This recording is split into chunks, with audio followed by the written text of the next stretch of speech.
I'm here with Elvis from Three Bad Jacks at the Launchpad in Albuquerque, and he is going to be telling me some stories from the road and other amazing things.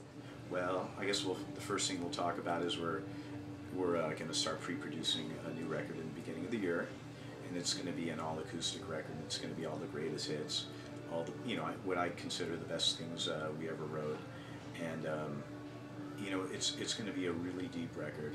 We're going to get in a really big room with great musicians. We're going to have guitar.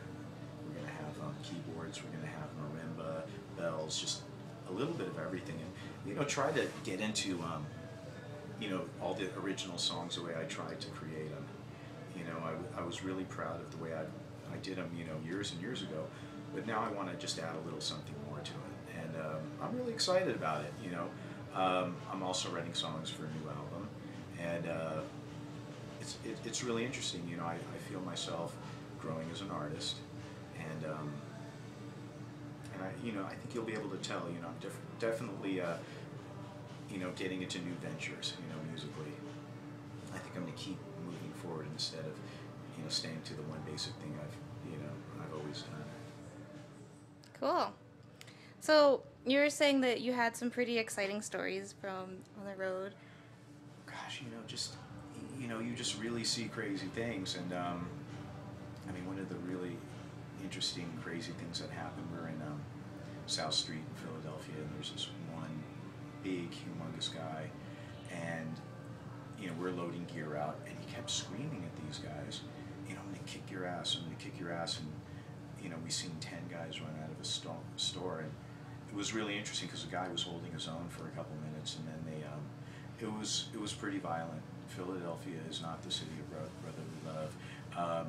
They almost killed the guy, and they knocked him in the back of the head, and he fell to the floor, and they still kept on beating him as he was down, and I thought he was dead, and I screamed at the top of my lungs, "You're gonna kill him, get off him," and they ran away, and it was really weird because the next group of people ran over taking pictures and laughing at him, and we still didn't know if he was alive.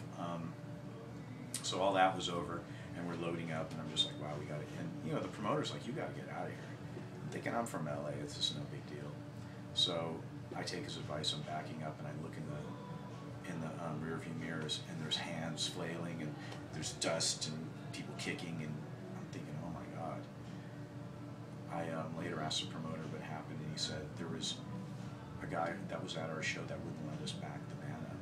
And I was going really slow, I was being a gentleman, and it ended up that those people kicked his ass too because he was just being disrespectful.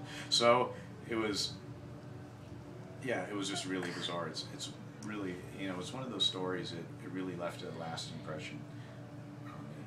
It was very violent. And you just see these things. Another story that was really interesting is we played in Prescott, Arizona, and it was snowing out. And we seen this guy, and he just had an accident, and he turned around, and he was missing all his top teeth, and he was all bloody, and he must have been intoxicated. He goes, "How do I look?" And he smiled, and his teeth were cut at the roots, and my drummer was really wasted, and he goes, "Oh my God!" And the guy freaked out. He's like, Am I okay? He's like, "Man, you look like you were going into the bat cave and it didn't open." Oh God. So yeah, that was a pretty crazy story. But you really can't pick one because the road is crazy and crazy things happen. There's something new every night. How long have you been on the road now, like consecutive days? Well, actually, we tour consistently. We never stop touring. We just take breaks flying home, flying back out, and we just our last 3 shows were in San Jose, California. We're in Hollywood. Drove to San Jose. Drove back to LA. Did a show at the Viper Room. Went to sleep. Got on a plane. Flew to Denver, and then drove to Albuquerque, and here we are. And what is that like? What does that feel like? Well, Are you just used to it? I guess you get used to it because it's very taxing. But, I guess I like it. All my friends are like, man, you look great. I'm like, holy shit, well, I haven't slept in fucking years.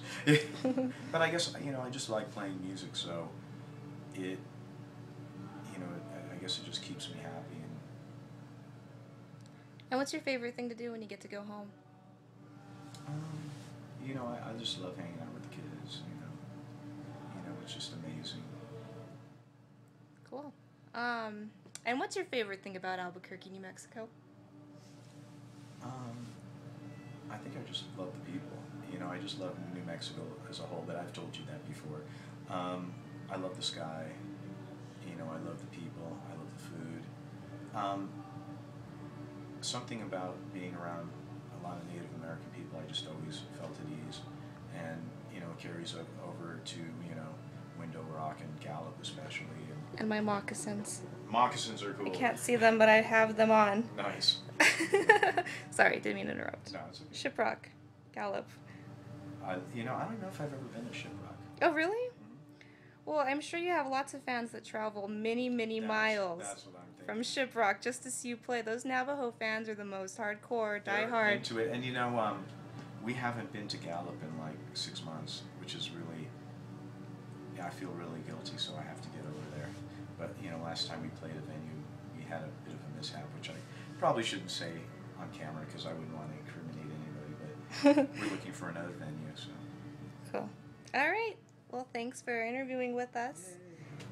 Thank you. We'll see everybody later.